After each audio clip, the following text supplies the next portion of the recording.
आज ही के लेक्चर में आपको वाटर रिसोर्सेज की बेस्ट एक्सप्लेनेशन मिल जाएगी और आज ही के लेक्चर में आपको इसका मैप वर्क भी मैं सिखा के जाऊंगी। तो इस लेक्चर के बाद आपको एनसीईआरटी पढ़ने की कोई जरूरत नहीं है, अपने नोट्स बनाने की कोई जरूरत नहीं है। लेक्चर देखने के बाद जब आप क्वेश्चंस लगाने बैठोगे तो चाहे आपने कोई रिसोर्स बुक के क्वेश्चन लगाने हो, चाहे एनसीईआरटी के क्वेश्चन लगाने हो, सारे क्वेश्चन 100% क्वेश्चन आपसे लग जाएंगे।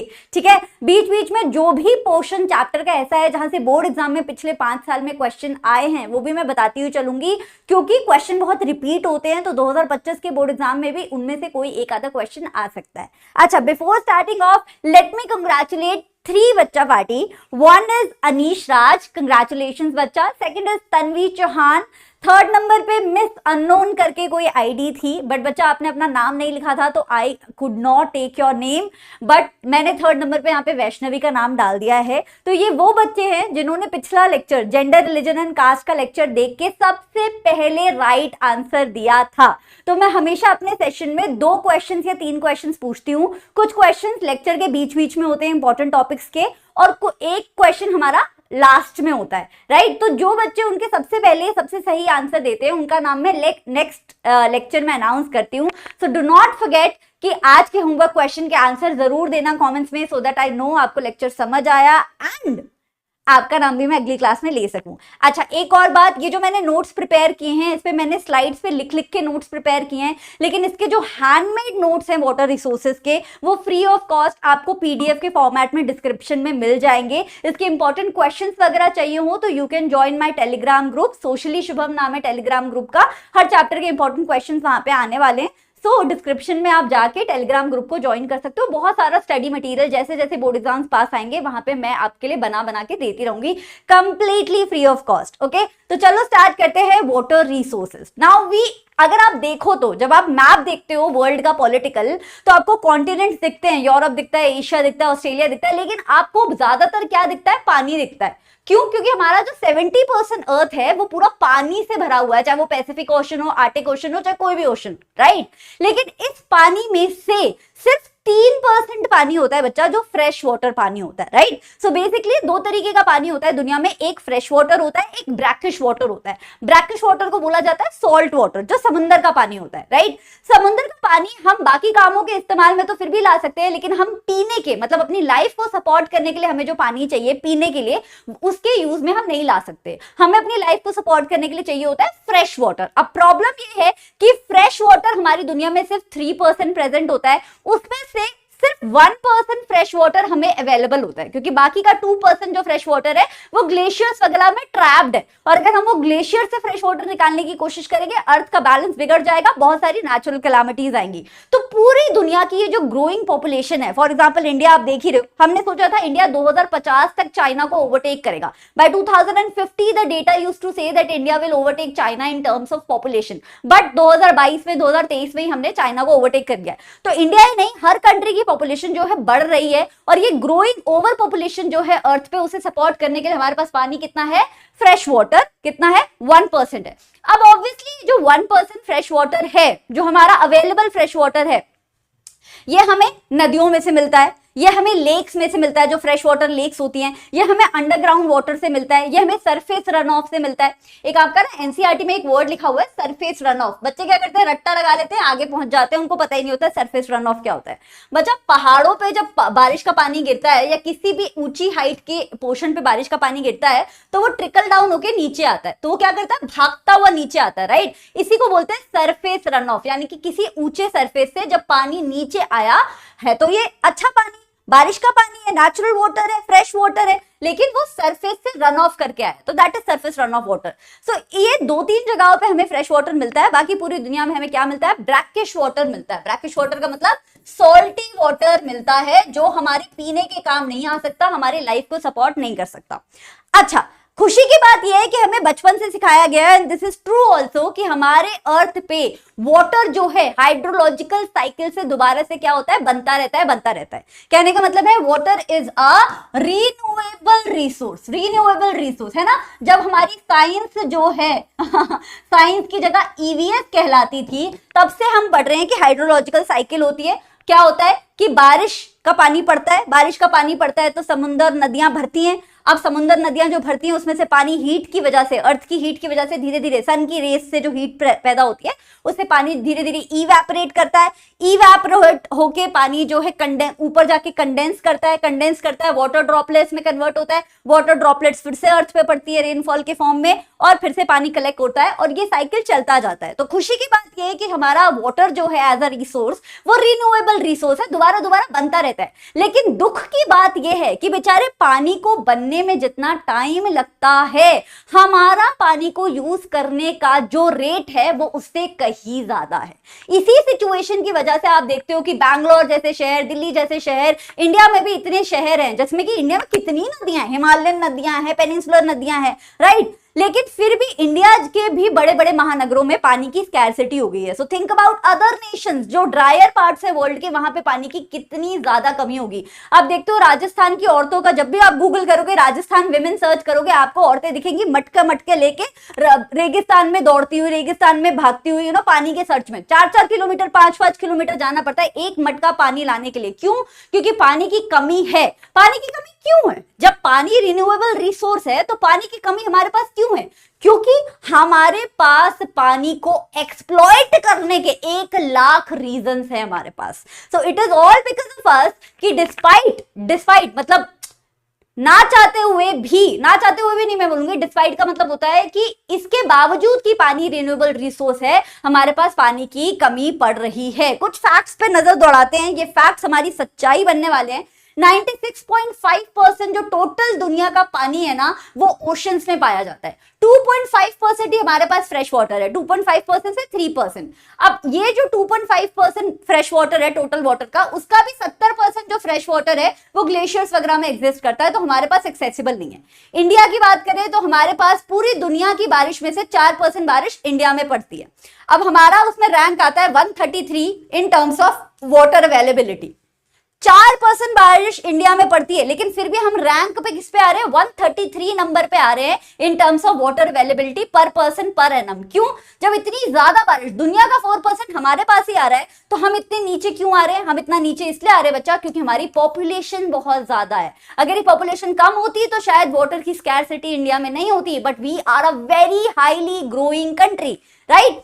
The total renewable water resource of India are estimated at 1897 square kilometer per annum, और ये हमारी ग्रोइंग पॉपुलेशन को सस्टेन करने के लिए एनफ नहीं है। और रिजल्ट क्या है उसका? चाहे इंडिया हो चाहे अमेरिका हो, रिजल्ट क्या हो रहा है इस बात का? रिजल्ट हो रहा है वाटर स्कैरसिटी। लोगों के पास पानी ही नहीं है। अब अमीर लोगों की बात नहीं करेंगे, अमीर लोगों तो बॉटल से ही पानी पीते हैं भाई, बिस्लरी से नीचे, एक्वाफिना से नीचे वो पानी ही नहीं पीते। हम बात कर रहे हैं कि वाटर की स्कैरसिटी का सबसे ज्यादा असर किस पे पड़ता है बच्चा? Poor section of the society पे पड़ता है, उसके बाद middle class section of the society पे पड़ता है, राइट। पानी की कमी का असर अमीरों पे कभी नहीं पड़ेगा, हमेशा गरीबों पे पड़ेगा। और गरीब जनता जो होती है इंडिया जैसे कंट्रीज में बहुत ज्यादा होती है। आप क्लास 9 में ऑलरेडी पढ़ के आए हो दैट एवरी 5th पर्सन, हर 5वां इंसान इंडिया में क्या है? पावर्टी लाइन से नीचे है। So water scarcity is a growing problem for us, a pressing problem for us. अब वाटर स्कैरसिटी का असली मीनिंग क्या होता है? इसका मतलब होता है जब लोगों के पास पानी अवेलेबल ना हो, जितनी डिमांड है उतना पानी अवेलेबल ना हो किसी एरिया में, किसी स्टेट में या किसी देश में, तो उसे तुम बोलते हो वाटर स्कैरसिटी। जब हम वाटर स्कैरसिटी सोचते हैं तो हमें बस दिखता है कि लोग जो है ना मटके मटके लेके पानी लेने जा रहे हैं ना, पानी का वेट कर रहे हैं, पानी की कमी है।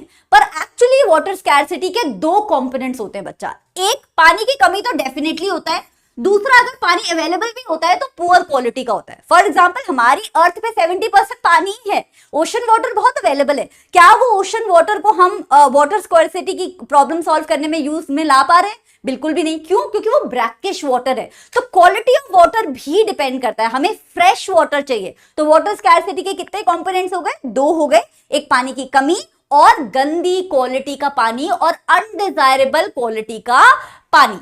अब वैसे तो इसके कारण बहुत है, अलग अलग जगह के अलग अलग कारण हो सकते हैं, पंजाब का अलग कारण हो सकता है, असम का अलग कारण हो सकता है, लेकिन अगर ओवरऑल 3 मेन रीजन डिस्कस करें वाटर स्कैरसिटी के, तो सबसे पहला आएगा लो रेनफॉल।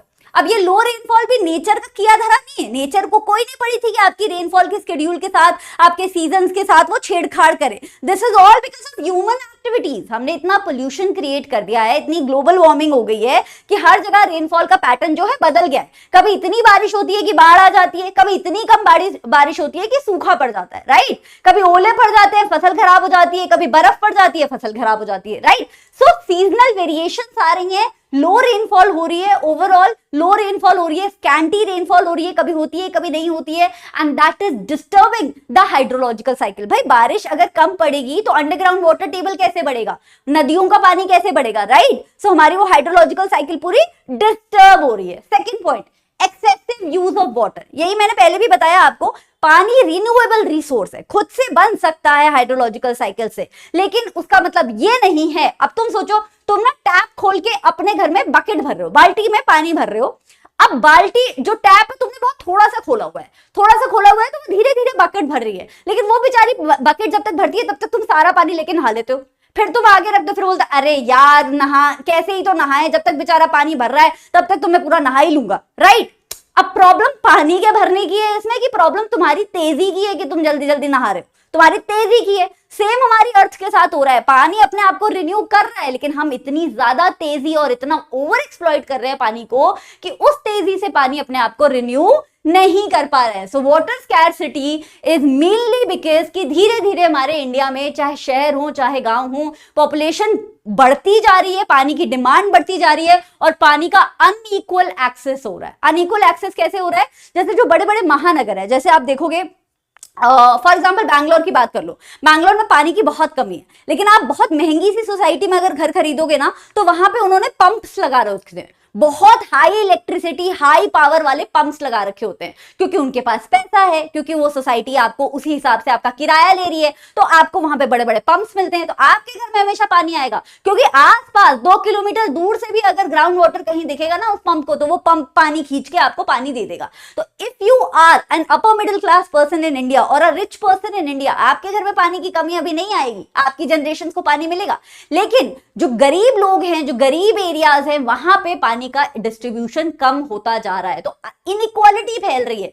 बेसिक रिसोर्स जो है, जो जीने के लिए हमें चाहिए पानी, उसमें भी क्या आ रही है, इनइक्वालिटी आ रही है। दूसरा point, the large population means more water not only for domestic use. पानी की मतलब ज्यादा पॉपुलेशन है उसका मतलब ये नहीं है कि पीने के लिए ज्यादा पानी चाहिए या नहाने या खाने बनाने के लिए ज्यादा पानी चाहिए, वो तो चाहिए, डोमेस्टिक पर्पसेस घर के कामों के लिए तो पानी ज्यादा चाहिए, लेकिन साथ में ज्यादा लोगों का मतलब है कि ज्यादा खेती करनी पड़ेगी, ज्यादा खेती का मतलब है ज्यादा इरिगेशन करना पड़ेगा, उसके लिए भी पानी चाहिए, ज्यादा लोगों का मतलब है ज्यादा इंडस्ट्रीज होंगी, ज्यादा जॉब्स होंगी, तो उसके लिए भी पानी चाहिए। सो इंडस्ट्रीज हो गई, इरिगेशन हो गया, डोमेस्टिक यूज हो गया, हर चीज के लिए ज्यादा पानी चाहिए होगा अगर हमारी पॉपुलेशन बढ़ती रहेगी। तो स्पेशली जो इरिगेटेड एरियाज होते हैं वहां पे पहले क्या होता था ना, जब किसान खेती करते थे तो वो सीजन देख के खेती करते थे, कि जब भैया बारिश का पानी आने वाला होता था तो उनको पता था कि ये वाले हमने प्रोडक्ट्स उगाने हैं, क्रॉप्स उगाने हैं, जिसको बारिश का पानी मिल जाएगा क्योंकि बारिश आने वाली है।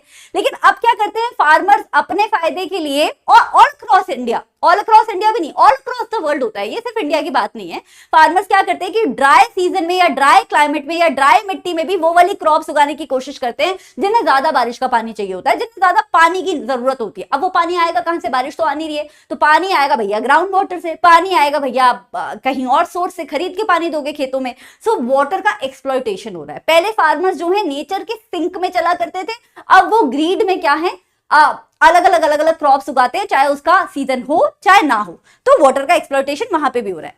नाउ पोस्ट इंडिपेंडेंट इंडिया की बात करते हैं। पहले तो प्री इंडिपेंडेंट इंडिया 1947 से पहले हमारे हाथ में तो कुछ नहीं था, वाटर की जो भी एक्सप्लॉयटेशन हो रही थी ब्रिटिश गवर्नमेंट की वजह से हो रही थी, राइट। वो क्या करते थे, नील की खेती कराते थे हमारे इंडिया में। नील की खेती क्यों कराते थे, क्योंकि ब्रिटेन में इंडस्ट्रियल रेवोल्यूशन चल रहा था, ब्रिटेन में कॉटन प्रोडक्शन बहुत हाई था, कॉटन की प्रोडक्शन तो नहीं, कॉटन की मिल्स बहुत सारी थी और कॉटन मिल्स को इंडिगो चाहिए होता था कॉटन के कपड़े के लिए, राइट। तो वो हमारे इंडिया की मिट्टी पे इंडिगो की खेती कराते थे, इंडिगो जैसे और भी बहुत सारी क्रॉप्स उगवाते थे। अब ये जो क्रॉप्स होती है ना, इन्हें ज्यादा पानी चाहिए होता है, और ये जो क्रॉप्स होती हैं इन्हें पानी के साथ साथ जिस मिट्टी पे आप उगाते हो ना, उस मिट्टी की क्वालिटी खराब हो जाती है, वाटर रिटेंशन कैपेसिटी खराब हो जाती है, तो बाद में उस मिट्टी पे बारिश का पानी पड़ेगा भी ना तो वो मिट्टी जो है मॉइस्चर होल्ड नहीं कर पाएगी, मिट्टी भी खराब हो गई, पानी भी खराब हो गया, फायदा किसका हुआ, ब्रिटिशर्स का हुआ। तो ये तो हो गया आपका इंडिपेंडेंस से पहले वाला कांड। इंडिपेंडेंस के बाद क्योंकि हमारा गरीब देश था, हमें पता था कि यार आगे बढ़ने के लिए हमें ज्यादा इंडस्ट्रीज लगानी है, ज्यादा खेती करानी है, तो हमने कुछ ऐसे कदम उठाए जिसमें हमने अपने ह्यूमन बींग्स को तो सेंटर पे रख दिया, इंडिया के सिटीजन्स को सेंटर पे रख दिया, लेकिन इंडिया के इन्वायरमेंट को हम पीछे छोड़ गए। तो हमारा जो इंटेंस इंडस्ट्रियलाइजेशन हुआ 1960s और 1970s में, इसमें क्या हुआ, बहुत पानी वेस्ट हुआ, बहुत सारी इंडस्ट्रीज लगी, रूल्स एंड रेगुलेशन अच्छे से बने नहीं थे। इंडस्ट्रीज क्या करती थी, पानी का यूटिलाइजेशन भी करती थी, तो पानी की अवेलेबिलिटी भी कम होती थी, और जो कचरा निकलता था इंडस्ट्री से वो नदियों में फेंक देती थी। आपको पता है इंडिया में वाटर पोल्यूशन का मोस्ट कॉमन कॉज है, लार्जेस्ट कॉमन कॉज है उसका इंडस्ट्रियल पोल्यूशन। तो इंडस्ट्रीज जो अपने प्रॉफिट के लिए पानी अवेलेबिलिटी भी कम करवा रही हैं और पानी की क्वालिटी भी गंदी कर रही हैं, वो हमारे इंडिया में 1950-60 से चालू हो गया था। तो इतने साल से हो रहा है, तो ऑब्वियसली पानी की कमी तो आनी ही थी। दूसरा पॉइंट, हमने ग्रीन रेवोल्यूशन कर दिया था 1950s में। अच्छी बात थी, क्योंकि इंडिया नहीं चाहता था कि खाने के लिए हमें किसी देश के आगे हाथ फैलाना पड़े। लेकिन उस ग्रीन रेवोल्यूशन में क्या हुआ कि पंजाब, हरियाणा, उत्तर प्रदेश जैसे जो हाईली फर्टाइल एरिया थे, वहां के फार्मर्स ने बहुत ज्यादा पानी को यूटिलाइज किया, high yielding variety of seeds use करते थे, फर्टिलाइजर यूज करते थे, केमिकल यूज करते थे, तो इन सब में बहुत ज्यादा पानी लगता है, तो पानी की स्कैर्सिटी वहां से भी आ गई। तो ग्रीन रेवोल्यूशन हो गया, इंडस्ट्रियलाइजेशन हो गया। तीसरा है शहरीकरण। लोग क्या करते थे, गांव में जॉब्स होती नहीं थी, गांव को छोड़ छोड़ के वो शहरों में आते थे। जो शहरों का लाइफस्टाइल होता है वो अलग होता है। गांव में भैया 2 किलोमीटर अगर कोई जगह होती है ना, तो वो पैदल चले जाते हैं। शहरों में हम स्कूटी निकाल लेते हैं, बाइकें निकाल लेते हैं, या बाइकें खरीद लेते हैं, राइट। फिर बाइक धोने के लिए भी पानी चाहिए आपको, घर के आगे आपको सफाई चाहिए, वहां पे भी आप धुलाई करते हो, आपके कपड़े भी रोज गंदे होते हैं। कुछ 4 कपड़ों में थोड़ी आप जीवन व्यतीत कर रहे हो, आपके पास 50,000 कपड़े हैं, वो रोज गंदे हो रहे हैं, आप उनको साफ कर रहे हो, राइट। तो अर्बन कल्चर बहुत अलग होता है। हमारा कपड़ा थोड़ा सा भी गंदा होता है, हम ड्राई क्लीन को दे देते हैं। पता है आपको, एक कपड़े को ड्राई क्लीन करने के लिए कम से कम कुछ नहीं तो 5-6 लीटर पानी लग जाता है, राइट। हम गांव में क्या होता था, हम बाल्टी और मग से नहाया करते थे। शहरों में क्या होता है, हमने शावर लगा रखे हैं, भैया मूड खराब है, 2 घंटे शावर में नहाए जा रहे हैं, राइट। सो ये जो शहरी लाइफस्टाइल है, अर्बन लाइफस्टाइल है, इससे पानी बहुत ज्यादा वेस्ट होता है, और वो इनइक्वालिटी भी क्रिएट होती है, क्योंकि बढ़िया जगहें, अमीर जगहें तो जो है ग्राउंड वाटर टेबल को खत्म कर लेती हैं, गरीब जगहों पे पानी आपको दिखता नहीं है। आप कभी बैंगलोर में अच्छी सोसाइटी में जाओगे ना, वहां बहुत अच्छा पानी मिल रहा होगा, या दिल्ली की अच्छी सोसाइटी में,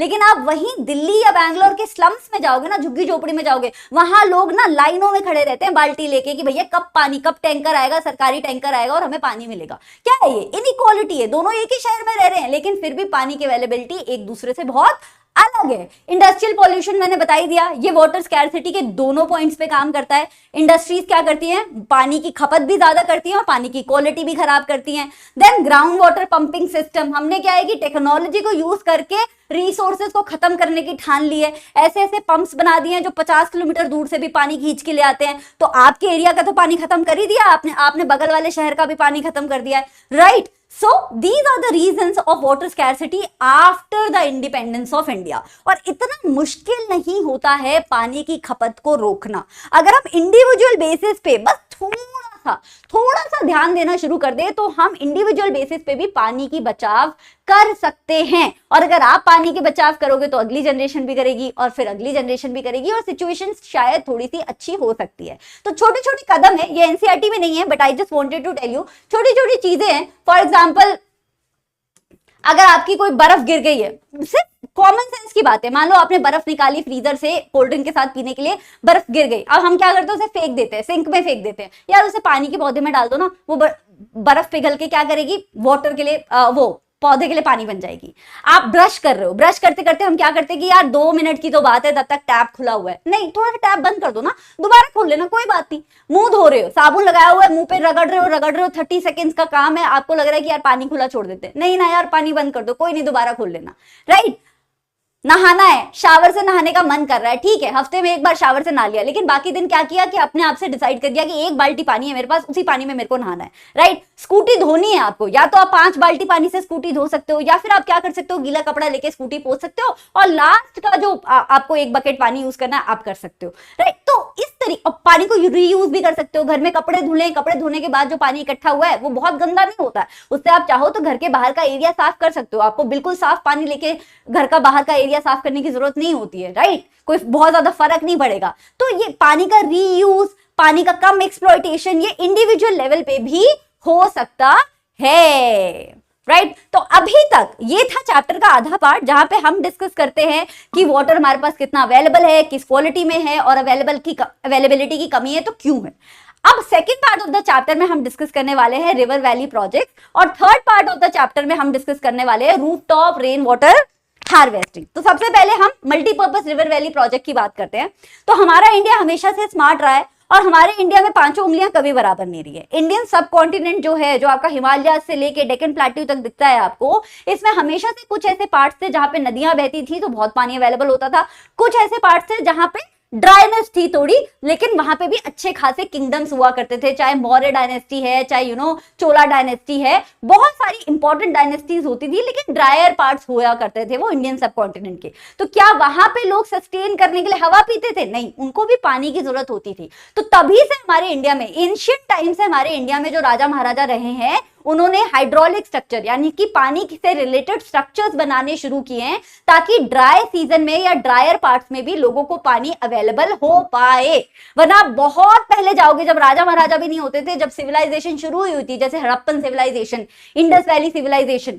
इंडस वैली सिविलाइजेशन क्यों बोलते हैं? क्योंकि वो इंदु नदी के पास होती थी, इंडस नदी के पास होती थी। तो पहले सिविलाइजेशन सिर्फ नदी के पास होती थी, लेकिन फिर धीरे धीरे धीरे धीरे नदी से दूर भी सिविलाइजेशन चलने लग गई। कैसे? हाइड्रोलिक स्ट्रक्चर्स की मदद से। तो हमने बहुत सारे हाइड्रोलिक स्ट्रक्चर्स देखे हैं, कुछ अभी भी हमारे इंडिया में देखने को मिलते हैं। फॉर एग्जांपल, पहली सेंचुरी बीसी में, फर्स्ट सेंचुरी बीसी में इलाहाबाद के पास एक जगह है जहां श्रृंगावेरापुरा बोला जाता है, वहां पे आपको ये स्ट्रक्चर देखने को मिलता है। अगर आप इस स्ट्रक्चर को देखोगे तो यहाँ पे सीढ़ियां लगी हुई हैं, यहाँ पे बारिश का पानी इकट्ठा होता है, सीढ़ियों से लोग आके इस पानी को यूटिलाइज करते थे, और वहां की जो पूरा एरिया था उसे यहाँ से पानी मिलता था, चाहे वो पीने के लिए हो, चाहे वो नहाने के लिए हो, चाहे वो खाना बनाने के लिए हो, राइट। इसमें गंगा नदी का जो बाढ़ का पानी है वो भी इकट्ठा किया जाता था, और बारिश का पानी भी इसमें इकट्ठा होता था। सेकेंड इज चंद्रगुप्त मौर्य, जो बहुत बड़े एक राजा रहे हैं इंडिया के, उनके राज में क्या होता था, इरिगेशन सिस्टम बिल्ड किए जाते थे, क्योंकि चंद्रगुप्त मौर्य बहुत बड़े एरिया पे राज करते थे। तो कुछ एरियाज में तो नदियां होती थी, कुछ एरियाज में नदियां नहीं होती थी। तो जहां पे नदियां नहीं होती थी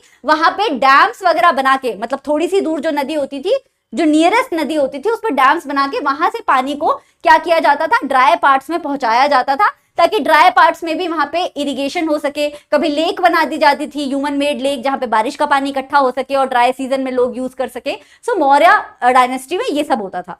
then we also found evidence of sophisticated मतलब बहुत ही अच्छे इरिगेशन वर्क्स हमें मिले हैं। कलिंगा डायनेस्टी उड़ीसा में हमें मिले हैं, आंध्र प्रदेश के नागार्जुना कोंडा एरिया में, हमें बेन्नूर में मिले हैं, कर्नाटका में हमें कोल्हापुर में मिले हैं, सदर्न इंडिया में, क्योंकि डेक्कन प्लेट्यू हिमालयन प्लेट्यू नहीं, नॉर्दर्न इंडिया से हमेशा ड्राई रहा है। गोंडवाना लैंड हमेशा ड्राई पार्ट रहा है इंडिया का, तो वहां पे हमें और अच्छे हाइड्रोलिक स्ट्रक्चर्स देखने को मिलते हैं। 11th सेंचुरी बीसी में भोपाल में ये आर्टिफिशियल लेक बन गई थी। It is one of the largest artificial lakes of that time. अभी भी भोपाल में ये लेक एग्जिस्ट करती है, यहाँ पे बहुत टूरिज्म एक्टिविटीज भी होती है, बहुत खूबसूरत सनसेट भी होता है। This is the lake I am talking about.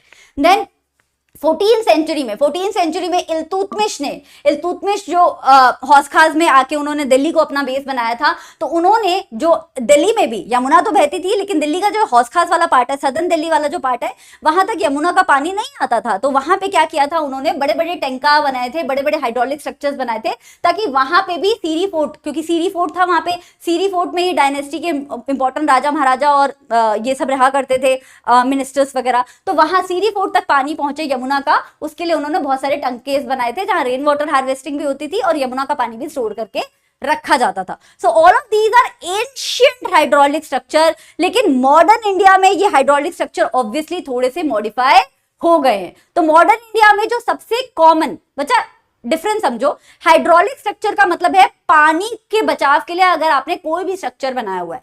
Dam एक तरीके का हाइड्रोलिक स्ट्रक्चर होते हैं, लेकिन हाँ ये सच है कि सबसे कॉमन हाइड्रोलिक स्ट्रक्चर जो अब आपको देखने को मिलता है दुनिया में, वो है डैम के फॉर्म में। तो डैम कैसा दिखता है पहले मैं वो बता देती हूँ। डैम के ये 2-3 पार्ट्स होते हैं।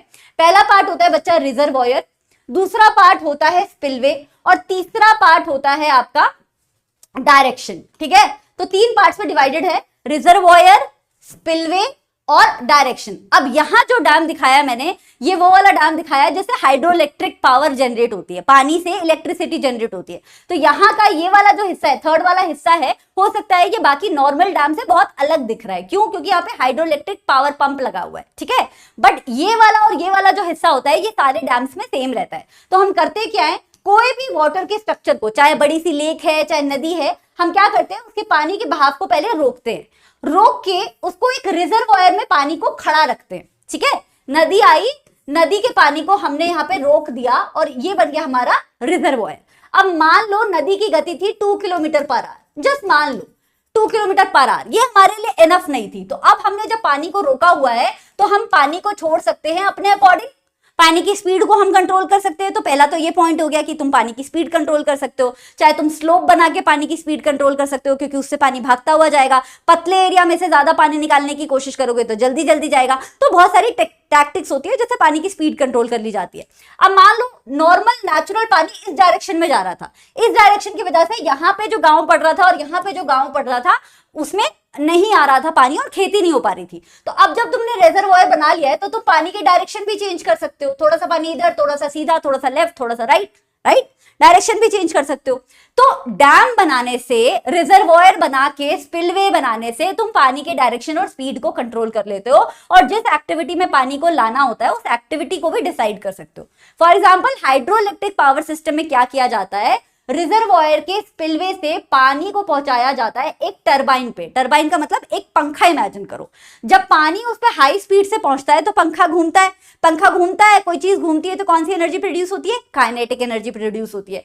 अब energy can neither be created nor destroyed but it can be converted to another form of energy, right. अब पानी से आई काइनेटिक एनर्जी, काइनेटिक एनर्जी को हम जनरेटर से कनेक्ट करके क्या करते हैं, इलेक्ट्रिकल एनर्जी में कन्वर्ट करते हैं, जो आसपास के गांव और शहरों में प्रोवाइड की जाती है। So this is how hydro electric power system works, right. So अभी हमने क्या सीखा कि डैम होते क्या है, डैम हाइड्रोलिक स्ट्रक्चर्स होते हैं बच्चा, जो किसी भी वाटर सोर्स पे हम बनाते हैं for different type of activities, for example power generation, for example irrigation. अब मॉडर्न इंडिया में जब हम डैम बना ही रहे हैं, डैम बनाने में बहुत खर्चा आता है, राइट। और डैम भी बड़े बड़े बनते हैं, खूब बड़े बड़े डैम बनते हैं, सीमेंट के डैम बनते हैं, वुड के डैम बनते थे पहले, आजकल तो सीमेंट और रॉक के ही डैम बनते हैं। तो डैम्स बनाना लेबर सम काम है। तो जब हम इतनी मेहनत लगा ही रहे हैं तो हम किसी एक चीज के लिए थोड़ी करेंगे, हम चाहेंगे कि उससे हम फुल टू बहुत सारा काम निकाल लें। सो आज के जो डैम्स हैं उन्हें हम मल्टीपर्पस रिवर वैली प्रोजेक्ट्स बोल सकते हैं। क्यों बोल सकते हैं? क्योंकि वो सिर्फ एक पर्पस सॉल्व नहीं करते हैं, वो बहुत सारे पर्पस सॉल्व करते हैं। फॉर एग्जाम्पल तुम उनसे पावर जनरेट कर सकते हो, जहां डैम्स बनते हैं वो एरिया इतना सुंदर लगता है, तुम वहां पे टूरिज्म कर सकते हो।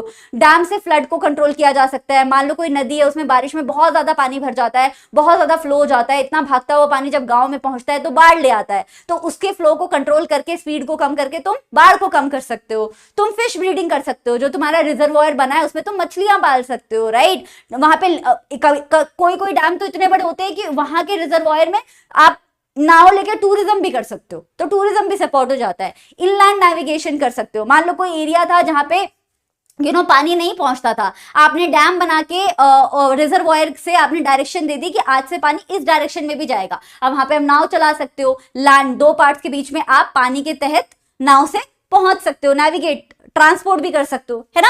आप डोमेस्टिक और इंडस्ट्रियल यूज में भी ला सकते हो पानी। कोई गांव है जहां पे पानी नहीं पहुंचता था, वहां पे पानी पहुंचा सकते हो। कोई शहर है नहीं पहुंचता था, कोई इंडस्ट्री है नहीं पहुंचती थी, वहां पे पानी पहुंचा सकते हो। तो कोई एक पर्पस सॉल्व नहीं हो रहा है, आज के डैम्स बहुत सारे पर्पस सॉल्व करते हैं और इसीलिए उन्हें बोला जाता है मल्टीपर्पस रिवर वैली प्रोजेक्ट। और इसीलिए जब इंडिया इंडिपेंडेंट हुआ तो जो हमारे पहले प्रधानमंत्री थे पंडित जवाहरलाल नेहरू जी, उन्होंने डैम्स को बोला मॉडर्न इंडिया का मंदिर।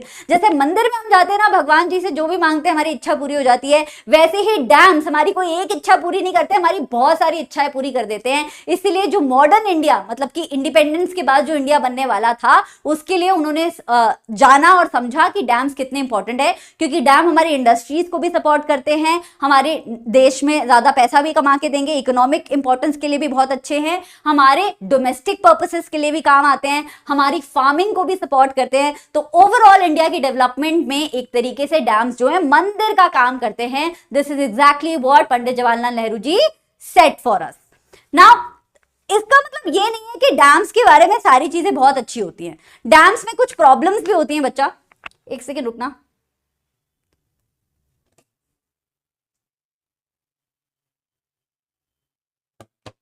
ठीक है। तो डैम्स में कुछ प्रॉब्लम्स भी होती हैं बच्चा। पहली प्रॉब्लम है damming of the river. What is damming of the river? हमने क्या किया, नदी का पानी आ रहा था, नदी के पानी को हमने रोक दिया, रोक के हमने उसे बोला यार पानी क्या करेगा, पानी यहाँ पे रिजर्वॉयर में स्टैंड करेगा, खड़ा रहेगा, हम जहां बोलेंगे वहां जाएगा, हम जहां बोलेंगे नहीं जाएगा।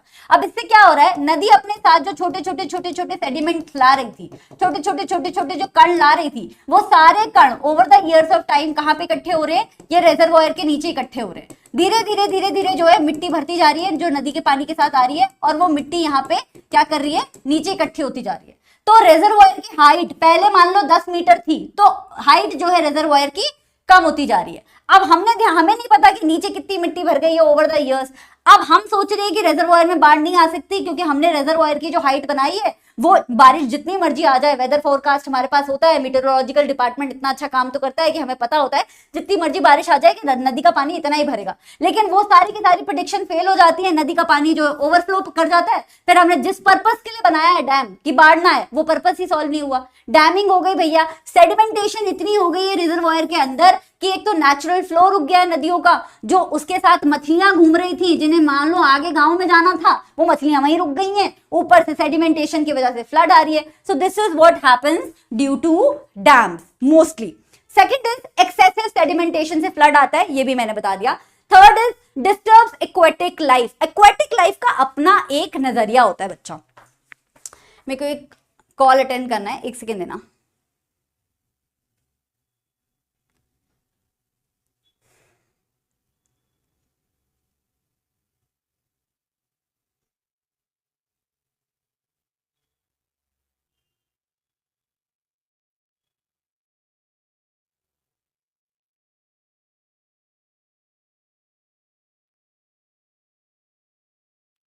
हाँ जी, एक्वेटिक लाइफ की जो जिंदगी होती है वो भी डिस्टर्ब होती है। For example spawning. स्पॉनिंग क्या होता है, बायोलॉजी में एक प्रोसेस होता है। एक्वेटिक एनिमल्स जो होते हैं, कई सारे एक्वेटिक एनिमल, कई सारी फिशेस भी होती हैं जो क्या करती हैं, पानी में, फिशेस तो आपको पता है अंडे ही देते हैं, बेबीज तो देती नहीं है, तो वो अंडे दे देती हैं कई कई जगहों पे। अब जब क्या होता है कि हम नेचुरल फ्लो नदियों का रोक देते हैं, तो वो जो उन्होंने अंडे भी दिए होते हैं, जो उनकी पॉपुलेशन को कंट्रोल करने के लिए बहुत जरूरी होते हैं, वो अंडे डिस्टर्ब हो जाते हैं, अंडे जो है मर जाते हैं, अंडे जो है रिजर्वॉयर के साथ मिक्स हो जाते हैं, सेडिमेंटेशन में गुम हो जाते हैं, बहुत सारी ऐसी चीजें होती हैं, और एक्वेटिक लाइफ की जो पॉपुलेशन है उससे डिस्टर्ब हो जाती है। This is just one thing. बहुत बार होता है कि एक्वेटिक एनिमल्स या एक्वेटिक लाइफ जो होती है वो एक जगह से दूसरी जगह जाती है ब्रीडिंग के लिए, ब्रीडिंग सीजन में। अब वो ब्रीडिंग सीजन भी उनका जो है डिस्टर्ब हो जाता है बिकॉज ऑफ डैम्स। तो एक्वेटिक लाइफ के उस पर बहुत प्रभाव आता है। Last is large scale displacement of the communities. जब हम डैम बनाते हैं तो डेफिनेटली हम सोचते हैं कि लोगों का भला होगा, लेकिन कुछ लोगों के भलों के लिए कुछ लोगों का नुकसान भी होता है। जैसे कि नर्मदा बचाओ आंदोलन शुरू ही इसलिए हुआ था क्योंकि नर्मदा नदी पे जब सरदार सरोवर डैम बना था तो कम से कम 1,10,000 पेड़ों को काटा गया था।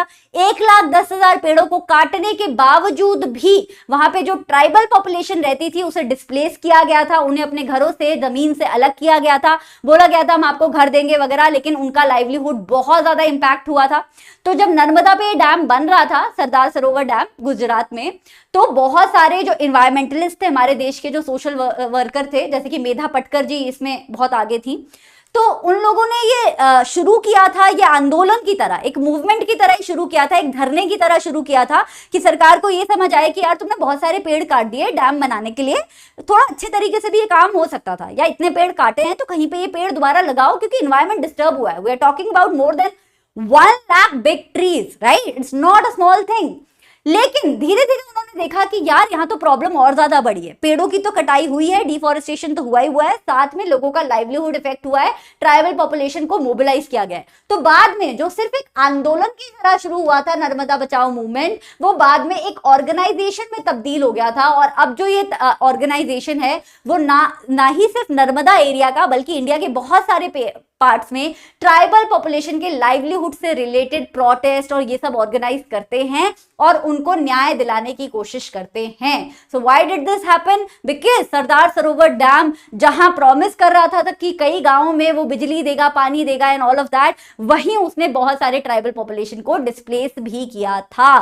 सो ऐसे ही और भी इन्वायरमेंटल इश्यूज आ जाते हैं जब डैम्स बनते हैं। तो हम डेफिनेटली कुछ लोगों के बारे में सोचते हैं लेकिन कुछ लोगों का बुरा भी हो रहा होता है। फिर डिस्प्यूट भी आता है।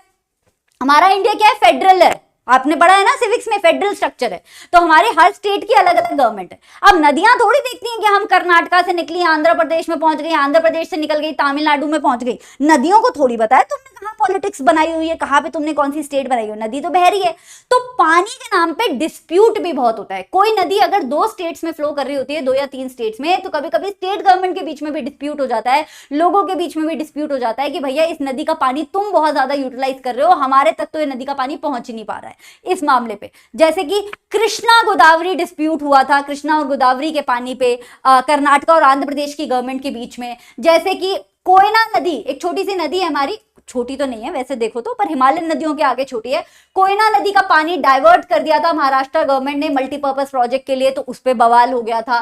देन हमने कावेरी नदी पे बवाल देखा है, कावेरी नदी पे बवाल चलता है तमिलनाडु और कर्नाटक की गवर्नमेंट पे। सो बहुत सारी नदियों पे डिस्प्यूट चलता है फॉर देयर वाटर अवेलेबिलिटी। ये सब डिस्प्यूट क्यों चलता है? क्योंकि पानी की कमी है, एसेंशियली पानी चाहिए। अब हर स्टेट गवर्नमेंट चाहती है यार, उसे पता है कि अगर हम अपने लोगों को पानी नहीं पहुंच पाएंगे तो अगली बार इलेक्शन में ये हमें जिताएंगे ही नहीं, तो वो बेशक अपने वोट बैंक के लिए कर रहे हो, लेकिन पानी पे डिस्प्यूट इसीलिए हो रहा है एसेंशियली क्योंकि पानी की कमी हो गई है। एंड सबसे बड़ा कारण जिसपे बोर्ड एग्जाम में क्वेश्चन आ चुका है पिछले 5 साल में 2 बार कि डैम से फ्लड कैसे आती है। डैम्स की बाकी प्रॉब्लम्स थी वो मैंने आपको बताई, डैम से फ्लड। अच्छा, मेन पर्पस जो डैम का होता था वो होता था फ्लड्स को रोकना, कि भैया हम एक ऐसा स्ट्रक्चर बना दें कि बाढ़ का पानी गांव में ना पहुंच पाए। लेकिन जब से हमने डैम्स बनाना शुरू किया हमने देखा है कि वो एक्सेसिव सेडिमेंटेशन की वजह से रिजर्वोयर में पानी की हाइट बढ़ जाती है। जब बहुत ज्यादा बारिश आती है तो आपको खोलने पड़ते हैं डैम्स, क्योंकि डैम नहीं खोलोगे तो डैम फट जाएंगे। पानी तो मतलब डैम क्या है, नेचर के आगे कुछ नहीं है, पानी से डैम ही फट जाएगा, तो डैम्स के चैनल खोलने पड़ते हैं और वो बाढ़ नहीं रोक पाते हैं। जैसे अभी कुछ सालों पहले जो केरला में भयानक बाढ़ आई थी, वो भयानक बाढ़ रेनफॉल की वजह से तो आई थी, केरला में भी बहुत सारी नदियां और पॉन्ड्स वगैरह भर गए थे, लेकिन इसलिए भी आई थी क्योंकि आसपास की स्टेट से जो पानी आता था केरला में वो कंट्रोल नहीं हो पाया, क्योंकि डैम्स के चैनल्स को खोलना पड़ गया, इतनी ज्यादा बारिश थी। खोलते नहीं तो रिजर्वोयर के ऊपर से टाप के आ जाता पानी, है ना। तो मतलब किसी ना, जब बहुत बारिश होती है तो पानी को अगर आना है तो पानी तो आएगा। So that is one problem. Then deprivation of the silt. अब पानी के नेचुरल फ्लो के साथ जो छोटे छोटे कण आते हैं, आपने पढ़ा है ये क्लास 9th में फिजिकल फीचर्स में कि यही छोटे छोटे कण तो बहुत फर्टाइल होते हैं, नेचुरल फर्टिलाइजर का काम करते हैं, एलोविलियल मिट्टी होती है ये तो, राइट। अब हम क्या कर रहे हैं, रिजर्वोयर बना दे रहे हैं, रिजर्वोयर के आगे तो सिर्फ छन्नी की तरह पानी जा रहा है छन के, लेकिन सारा का सारा ये जो अच्छा एलोविलियल मिट्टी आ रही थी, जो सिल्ट आ रहा था नेचुरल फर्टिलाइजर वाला, वो तो सारा रिजर्वोयर में ही अटक गया। तो आगे के खेतों में जो आज तक फर्टिलिटी आ रही थी वो फर्टिलिटी भी कम हो गई। देन लैंड डिग्रेडेशन, जहां पे बाढ़ का पानी जाता है उससे लैंड भी डिग्रेड होती है। ऊपर की जो टॉप सॉइल होती है जो सबसे ज्यादा फर्टाइल होती है वो तो बाढ़ के पानी के साथ आगे निकल जाती है, समंदर में चली जाती है, और नीचे वाली जो मिट्टी होती है वो बचती है गंदी क्वालिटी की। अर्थक्वेक भी आते हैं, ऐसा भी देखा गया है, साइंटिस्ट ने ऐसा देखा है कि बहुत बड़े बड़े डैम होते हैं तो उनकी वजह से अर्थक्वेक आने की सिचुएशन भी बन जाती है। वाटर बॉर्न डिसीजेस होती है, जो रिजर्वोयर्स होते हैं उसमें क्या होता है, पानी खड़ा हुआ होता है, और स्टैंडिंग वाटर में वाटर बॉर्न डिसीजेज हो सकती हैं। चलो उसमें तुमने क्लोरीन डाल के वाटर बॉर्न डिसीजेज को अवॉइड कर दिया। जब तुम्हारे डैम की वजह से बाढ़ आएगी और बाढ़ का पानी स्टैग्नेंट रहेगा गांवों में, शहरों में, तो क्या होगा, मलेरिया डेंगू जैसी बीमारियां होंगी। सो ये सारी प्रॉब्लम्स डैम की वजह से होने लग गई हैं। जो हमने सोचा था जो प्रॉब्लम्स नहीं होंगी वही प्रॉब्लम्स होने लग गई हैं। सो इससे अच्छा, डैम से अच्छा है रेन वाटर हार्वेस्टिंग, क्योंकि फ्री का, मुफ्त का पानी मिल रहा है, मुफ्त का पानी मिल रहा है भगवान जी के यहाँ से। उस पानी को हमने क्या करना है, सिर्फ बचाना और अपने काम में लाना है। इससे पहले कि मैं रेन वाटर हार्वेस्टिंग स्टार्ट करूं, मैं एक होमवर्क क्वेश्चन दे रही हूं। तो पहला होमवर्क क्वेश्चन आ गया भैया चैप्टर का, आपको इसका आंसर मुझे कमेंट्स में देना है भाई। क्वेश्चन है, होमवर्क क्वेश्चन एमसीक्यू है, मल्टीपल चॉइस क्वेश्चन है, लेकिन मैं 4 ऑप्शन नहीं दे रही हूँ, 1 मार्क का क्वेश्चन दे रही हूँ भैया। मल्टीपल चॉइस नहीं लिखती हूँ, 1 मार्क क्वेश्चन लिख देती हूँ। 1 मार्क क्वेश्चन इज, हाँ देखो भैया, अर्बनाइजेशन इतना है, घर के पास काम चल रहा है, जो आपको क्लास में भी आवाज आ रही होगी। That what is the definition of water scarcity. मैंने पढ़ाई है चैप्टर के बीच में, पर वाटर स्कैरसिटी की डेफिनेशन जरा तुरंत कमेंट्स में मुझे डाल दो। एक और क्वेश्चन आएगा चैप्टर के बाद। मतलब लास्ट में। अब रेन वाटर हार्वेस्टिंग की बात करते हैं। रेन वाटर मतलब कि बारिश का पानी, हार्वेस्टिंग मतलब कि उसको बचा के रखना और अपने काम में लाना। तो रेन वाटर हार्वेस्टिंग के मेनली 3 स्टेप होते हैं। पहला, फ्री का मुफ्त का पानी जो आपको मिल रहा है उसे कलेक्ट किया जाए। दूसरा, उस पानी को स्टोर करके रखा जाए अच्छे से। और तीसरा, फिर जब आपके पास पानी की अवेलेबिलिटी कम है या फिर है भी तो भी आप उस पानी को चाहते हो यूज करना तो आप उसे यूज करो।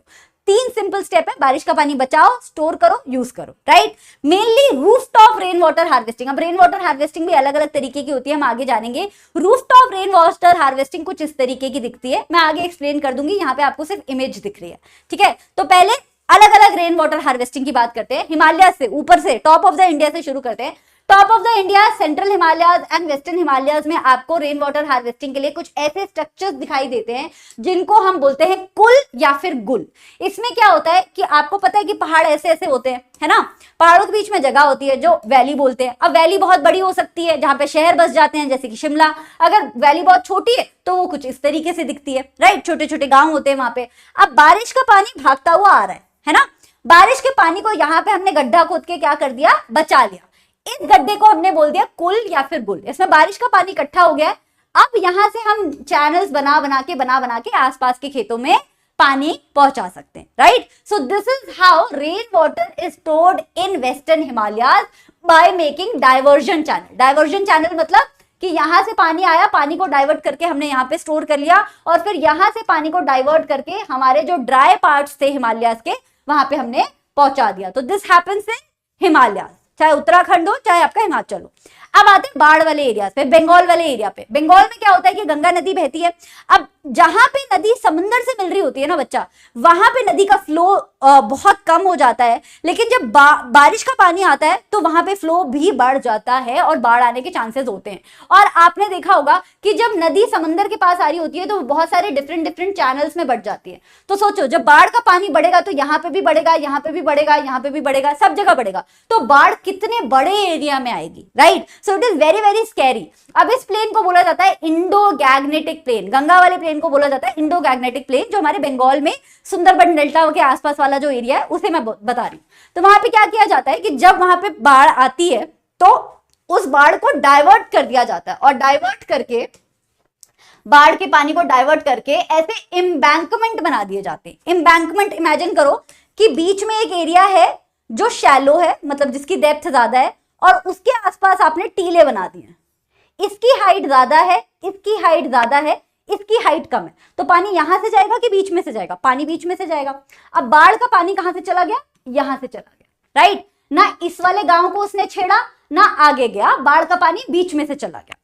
अब बीच में से हम क्या करते हैं, पतली सी गली निकाल देते हैं, पतली सी गली। यहां वो समुद्र में चला गया बाढ़ का पानी, हमने डायरेक्शन चेंज कर दी, लेकिन यहाँ पे पतली सी गली निकाल दी। उस पतली की गली आगे हमने ब्रांच आउट कर दी और ब्रांचेस, उस ब्रांचेस के बीच में हमने क्या की, चावल की, धान की, जो भी मतलब ऐसी क्रॉप्स होती हैं जिन्हें बहुत पानी चाहिए होता है, ऐसी क्रॉप्स की खेती कर दी। तो बाढ़ का पानी यूटिलाइज भी हो गया और गांव में बाढ़ आने से भी बच गई। सो इसे बोला जाता है इनंडेशन चैनल। बंगाल में इसे बोला जाता है आपका, कहां गया, बंगाल में कुछ और नाम बोलते हैं, मैं भूल रही हूं। एक बार कोई बंगाल से बच्चा है तो एक बार मुझे कमेंट्स में जरा बताना। आई थिंक बाढ़ से रिलेटेड कोई नाम बोलते हैं। लोग इसमें फिशेस भी पालते हैं, इस वाले इनंडेशन चैनल में, इस वाले एरियाज में फिशेस भी पाल लेते हैं। उससे क्या होता है कि खेतों में पानी तो जाता रहता है, लेकिन बाढ़ के पानी में बीमारियां अगर लगती हैं, लार्वे अगर होते हैं, मलेरिया, डेंगू, मच्छरों के लार्वे होते हैं, तो वो भी फिशेस जो है खा जाती हैं। तो ना तो बीमारियां फैलती हैं, फिशेस की भी ब्रीडिंग हो जाती है, खेती भी हो जाती है, सब कुछ एक साथ हो जाता है विद वन स्मार्ट मूव। आपने क्या किया, बाढ़ के पानी को सिर्फ डाइवर्ट किया। Minimal effort, maximum output. This happens in West Bengal. Then third is Rajasthan वाले एरिया में। राजस्थान वाले एरिया में इस तरीके के हाइड्रोलिक स्ट्रक्चर्स को बोला जाता है खादिन, अगर जैसलमेर की बात कर रहे हो या जैसलमेर के आसपास के एरियाज की। बाकी एरियाज में इसे बोला जाता है जोहड़। तो इसमें हम क्या करते हैं, अब राजस्थान में भी टीले हैं, आपको पता है राजस्थान में अरावली तो है ही, अरावली माउंटेन्स। तो वहां पे पानी जब आता है तो ये मान लो खेत है, तो कुछ दिनों के लिए खेत को क्या बना लिया जाता है, स्टोरेज यूनिट। तो सरफेस रन ऑफ से पानी आया, पानी हमने यहाँ पे स्टोर कर लिया। इस स्टोर्ड एरिया को हमने बोल दिया या तो जोहड़ बोल दिया या तो खादिन बोल दिया।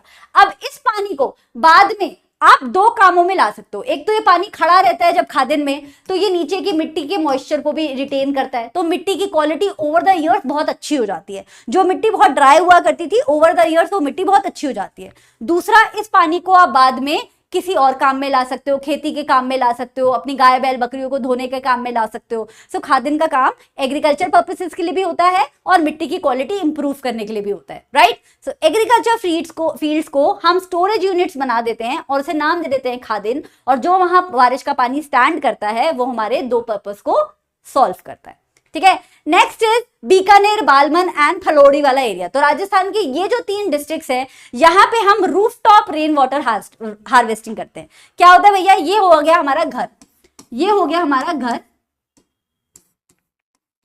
ठीक है, छत हो गई हमारी, बारिश का पानी पड़ा, पहला बारिश का पानी हमने नहीं कैच किया, पहला बारिश का पानी हमारी छत धोने के काम आ गया, ठीक है। मान लो दूसरा बारिश का पानी भी तुमने नहीं स्टोर किया, तीसरे बारिश के पानी से तुम क्या करोगे, यहाँ पे तुमने लगाई हुई है पाइप। अब ये पाइप तुम्हें कनेक्ट कर रही है एक टैंकर से, एक टैंके से। इस टाइप के स्ट्रक्चर होते हैं, कई कई घरों में बिल्कुल जमीन के अंदर होते हैं, कई कई घरों में इस तरीके के भी दिखते हैं, ठीक है। इसे बोलते हैं टंका। क्या बोलते हैं, टंका। अब टंका कई लोग घर के बाहर बनाते हैं, कई लोग घर के अंदर बनाते हैं। घर के अंदर टंका बनाने के 2 फायदे होते हैं, एक तो बहुत पानी लेने बहुत बाहर नहीं जाना पड़ता, दूसरा टंके के आसपास वाला एरिया बहुत ठंडा हो जाता है। तो यूजुअली टंके के आसपास वाला जो रूम होता है ना, लोग बेडरूम की तरह यूज करते हैं राजस्थान में, क्योंकि वो नेचुरली बहुत कूल रहता है। पानी के आसपास थोड़ी सी ठंड लगती है ना पानी वाले एरियाज में, तो वही वाला ये कॉन्सेप्ट है। तो हमने क्या किया, छत के पानी को, छत के बारिश के पानी को पाइप के थ्रू डाइवर्ट करके हमने स्ट्रक्चरल यूनिट्स में कलेक्ट किया, जिसे बोला जाता है टंका। टंके छोटे भी होते हैं, बड़े भी होते हैं, डिपेंडिंग अपॉन कि हम किस घर की बात कर रहे हैं, उसमें कितने फैमिली मेंबर्स हैं, लोग उस तरीके से टंके बनाते हैं। रिलायबल सोर्स होता है ये ड्रिंकिंग वाटर का। पहले के जमाने में लोग बाकी पानी पसंद नहीं करते थे, उन्हें टंके का पानी ही पसंद आता था, क्योंकि राजस्थान में लोग इस पानी को बोलते हैं बच्चा पलर पानी। पलर पानी का मतलब प्योरेस्ट फॉर्म ऑफ वाटर, क्योंकि ये भगवान का दिया हुआ बारिश का पानी है, जो फ्रेश वाटर है, प्योर है, बिल्कुल टॉक्सिक नहीं है, पानी पीने योग्य है, खाना बनाने योग्य है, राइट। सो लोग उसका बहुत सेवन करते थे।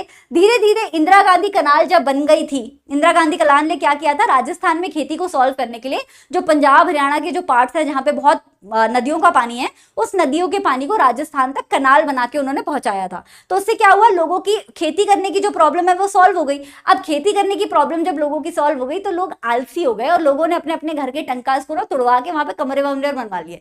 तो पहले राजस्थान में हर घर में टंके देखने को मिलते थे, अब धीरे धीरे कम टंके देखने को मिलते हैं, लेकिन फिर भी जो बहुत ड्राई एरियाज है, बीकानेर और जैसलमेर के आसपास वाले, वहां पे आपको टंके जरूर देखने को मिलते हैं। मैं हरियाणा में पैदा हुई हूँ, लेकिन फरीदाबाद में भी हमारा जो पुराना घर होता था उसमें एक हौदी होती थी, जिसमें नीचे बहुत सारा पानी स्टोर करके मम्मा रखती थी, क्योंकि कभी कभी नहीं भी मिलता था पानी की अवेलेबिलिटी वहां पे भी, ठीक है। तो dryer parts of north India में आपको टंके देखने को मिलते हैं। पलर पानी पे 1 मार्क का क्वेश्चन आ सकता है, प्लीज इसे नोट डाउन करेगा। नेक्स्ट इज आपका गेंडाथुर। कर्नाटका में एक ऐसा गांव है जहां पे 200 फैमिलीज आपका रेन वाटर हार्वेस्टिंग करती हैं, और उस गांव का नाम है गेंडाथुर।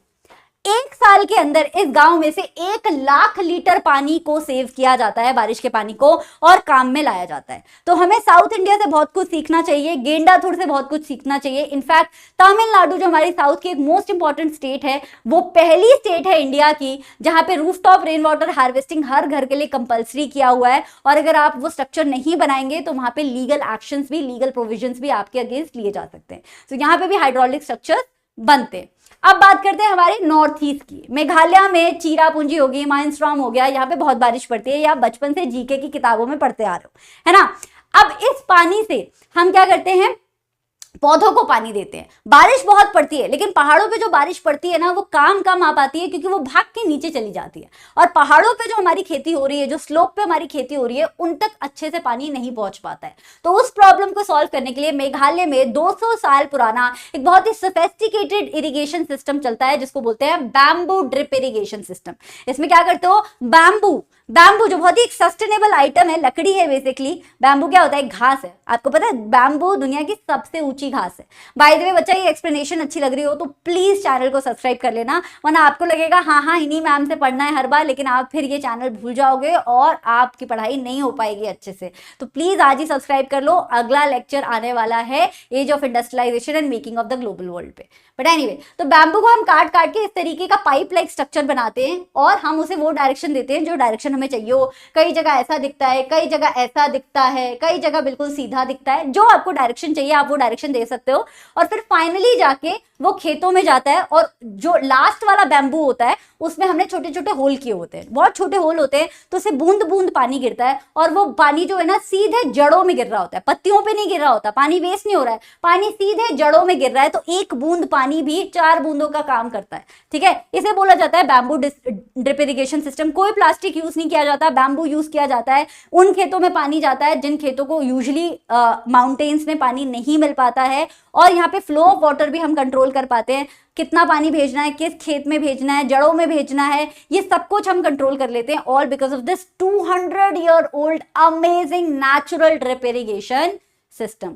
So this was all. अब चलते हैं इस चैप्टर के मैप वर्क पे। मैप वर्क में हमारे सिलेबस में ये सारे मैप है बच्चा। पहले स्टार्ट करते हैं टॉप ऑफ द इंडिया से, सलल प्रोजेक्ट से। सलल प्रोजेक्ट आपको यहाँ पे बना के आना है। मैं रेड पेन यूज कर रही हूँ। This is your Salal project. Oh sorry, ये है आपका जम्मू एंड कश्मीर में। Then we have Bhakra Nangal dam. Bhakra Nangal dam आपका पड़ता है यहाँ हिमाचल में। हिमाचल पंजाब के बॉर्डर पे बनता है बट पड़ता हिमाचल में है। ठीक है, then Tehri dam, Tehri district में पड़ता है। कहाँ पे? उत्तराखंड में, जहां आप जिम कॉर्बेट बनाते हो वहीं पे आपको टेहरी डैम बनाना है। Then we have Rana Pratap Sagar dam जो राजस्थान में बनता है। यहाँ पे डॉट लगी हुई है बट एक्चुअली उससे थोड़ी सी ऊपर आनी है, यहाँ पे आनी है dot. This is your Rana Pratap Sagar. Sardar Sarovar dam अभी हमने देखा, नर्मदा बचाओ आंदोलन हुआ था, गुजरात में नर्मदा नदी पे है। This is your Sardar Sarovar. Hirakud dam बहुत ही सुंदर डैम है। हीराकुड डैम पड़ता है आपका उड़ीसा में, यहाँ पे। So you have to make, यहाँ महानदी पे है। Then we have Nagarjuna Sagar dam. आपको यहाँ पे बनाना है बिल्कुल तेलंगाना और आंध्र प्रदेश के बॉर्डर पे, बॉर्डर से जस्ट ऊपर। तो आपको बनाना है तेलंगाना के अंदर बट बिल्कुल बॉर्डर पे ही बनाना है।